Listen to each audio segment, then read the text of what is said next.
Rick in Lakeville, Minnesota. Hey, Rick, what's on your mind today? Hey, Tom. Really good to talk to you. I've been a long-time listener since I found you on AM 950 here in Minnesota. In the depths of my Trump depression back in 2018. I just wanted to go back to the point you were discussing earlier about rural voters and why they would vote for Republicans and essentially vote against themselves. I kind of experienced this in my own family over the last 8 or 10 years. I moved to Minnesota about 20 years ago, originally from New Jersey. And I have 2 younger sisters, and they're married to guys that have this mentality about, they're hard work, they're bootstrappers, they're single-issue Republicans. One of them is a gun guy. They just have this mentality about them, and I've been trying to sort this out for years because my family was never particularly political, essentially my parents, right? After moving to Minnesota here, I had voted for Republicans and Democrats since I was, a teenager, and I'm 60 years old now, and that was back when you could vote for a person, you could vote for the candidate, not the party, right? Yep. But since I moved to Minnesota 20 years ago, I'm living in an even more blue state typically than New Jersey. But I recognized a few years ago when Trump got voted into office that my entire family that I left behind in New Jersey 20 years ago is all Republican now. And this has come up for me, for years now, and it's a very delicate issue. I can't talk to my sisters about certain things, or my brother-in-law, there are people writing books about this, right? Yeah. So I'm trying very delicately to try to, discuss these things with them, and I can't because I don't want to ruin the relationships, et cetera, et cetera. But what I've figured out over the years by listening to people like you and other people on some of the other more liberal radio stations like AM 950, et cetera, which there aren't many, as you point out all the time.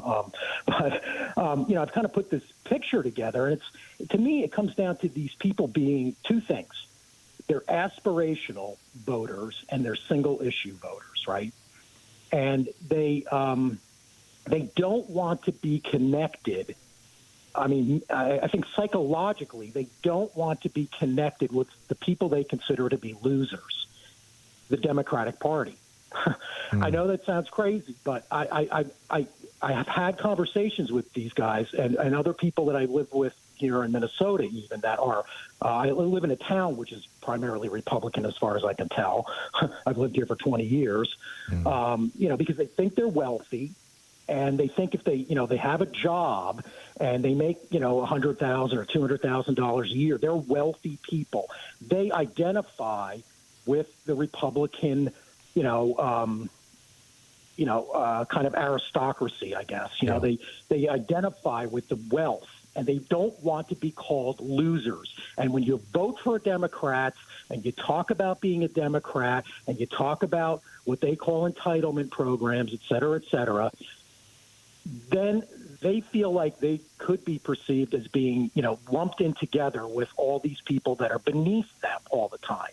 And I think it's like a perception problem. Yeah. Does that make sense to you? Yeah, and the perception is the result of, the relentless propaganda, of the right-wing echo chamber and all the Republicans who are echoing it. So, yeah, no, it makes perfect sense, Rick. The question is, what do you do about it?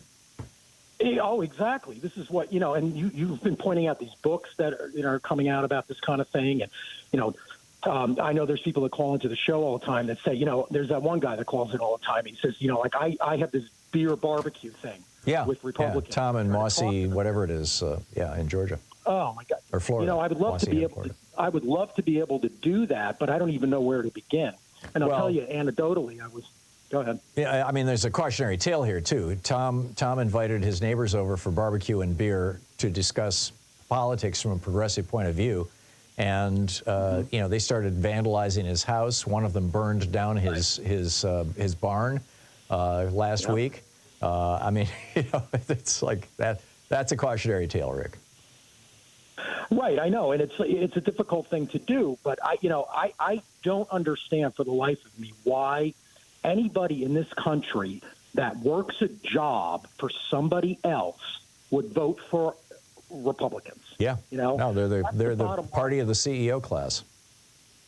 Absolutely, the C-suite class, Yep. and there's a couple of things that I just came across an article by his name was Chris Quinn, I believe. It was out of the Plain Dealer out of Ohio, Columbus Plain Dealer, I believe. It was on the net, and he's a writer and writing an editorial or opinion piece in this newspaper, and the thesis of the article was it was just like what you were talking about with this guy Mike, just previous to picking up my call. How do we write about the difference between Donald Trump and Joe Biden or Republicans and Democrats, without offending people when we have to actually report factually? Yeah, no, you've got to tell the truth and let the chips fall where they may. Yep.